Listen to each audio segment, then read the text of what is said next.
Karaba la sorcière, pourquoi es-tu méchante? Karaba la sorcière, pourquoi es-tu méchante?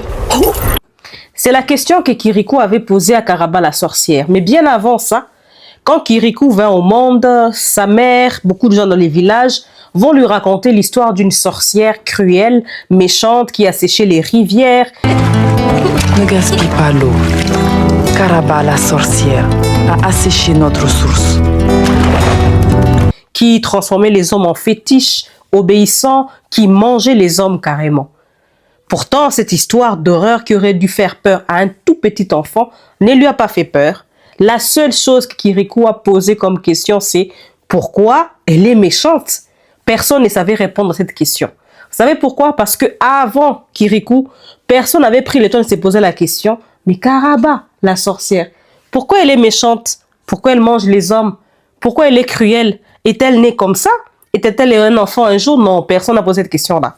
Alors la maman de Kirikou, qui était une femme très sage, va lui dire « Rends-toi vers la montagne interdite, là tu trouveras des réponses. » Il se rend vers la montagne interdite, il rencontre son grand-père qui va lui raconter cette histoire. Écoutez très bien.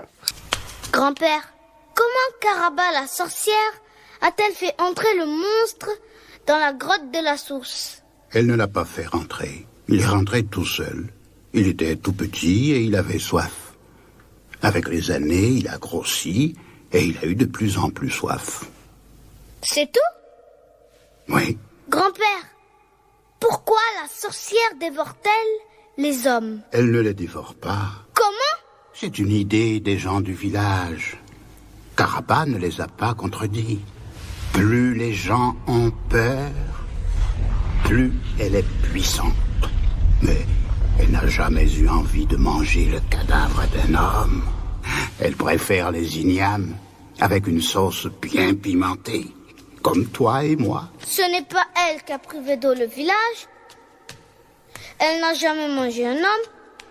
Elle préfère les ignames. Tu vas finir par me dire qu'elle est innocente et qu'elle aime tout le monde? Non, elle n'aime pas les enfants. Elle méprise les femmes. Elle déteste les hommes. Et elle veut leur faire tout le mal possible. Ah bon? Pourquoi? Parce qu'elle a mal. Elle souffre jour et nuit, sans répit. Pourquoi? Parce qu'on lui a enfoncé dans la colonne vertébrale une épine empoisonnée. Il va lui dire que Karaba la sorcière était à la base une très très belle femme, gentille, douce et tout ce que vous voulez. Un jour, plusieurs hommes vont l'immobiliser et vont lui introduire une épine empoisonnée qui va la transformer en une sorcière méchante et qui va lui donner des pouvoirs maléfiques. Elle, en retour, elle va se venger, elle va transformer les hommes en fétiches, obéissants et va apporter beaucoup de problèmes dans les villages. Vous savez pourquoi est-ce qu'elle ne se limite pas qu'à attaquer les hommes? Parce que justement, cette histoire parle des viols.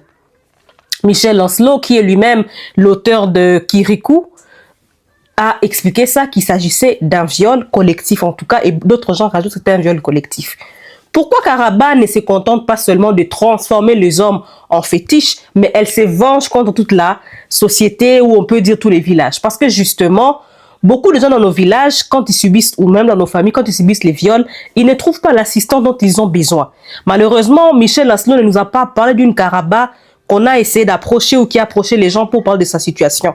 Sûrement, les gens ont dit que c'était des rumeurs, se sont moqués d'elle ou je ne sais pas quoi. Et donc, elle se venge contre les silences des autres. En mode, moi, on m'a immobilisé, on m'a fait ces mal, vous étiez là, vous n'avez rien fait. Elle est devenue méchante. Et finalement, comment elle va s'en sortir?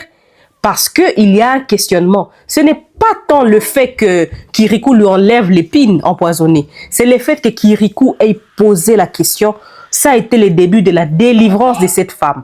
Puis, le jour où Kirikou lui enlève cette épine, ça veut dire il l'honore, il la comprend, il lui donne l'amour dont elle a besoin. On a une Karaba qui rayonne, qui devient gentille et finalement se marie avec Kirikou.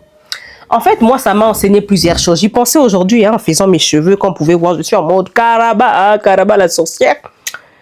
Je me suis dit, attends, en fait, il y a beaucoup de choses qui arrivent sur Terre que ce soit des problèmes, des traditions, des normes de la société, on ne pose jamais la question de pourquoi tel truc est établi, pourquoi on me raconte que telle personne est une mauvaise personne, pourquoi on dit que telle personne, faut pas l'approcher, pourquoi je ne dois pas aller à tel endroit. En fait, les débuts de la solution dans la vie commencent quand on se pose la question pourquoi. Donc vous vous rendez compte que jusque-là, nous sommes parmi beaucoup de gens qui ne posent jamais de questions.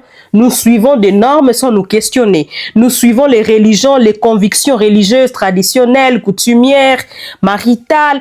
Pourquoi les gens doivent s'habiller en portant une robe blanche, par exemple? Pourquoi? Voilà, il y a tellement de pourquoi qu'on ne se pose pas. Dis-moi, c'est l'histoire de Kirikou et de Karaba, la société intéressée, et dis-moi ce que tu penses de mes beaux cheveux. Voilà, je vous dis bye bye.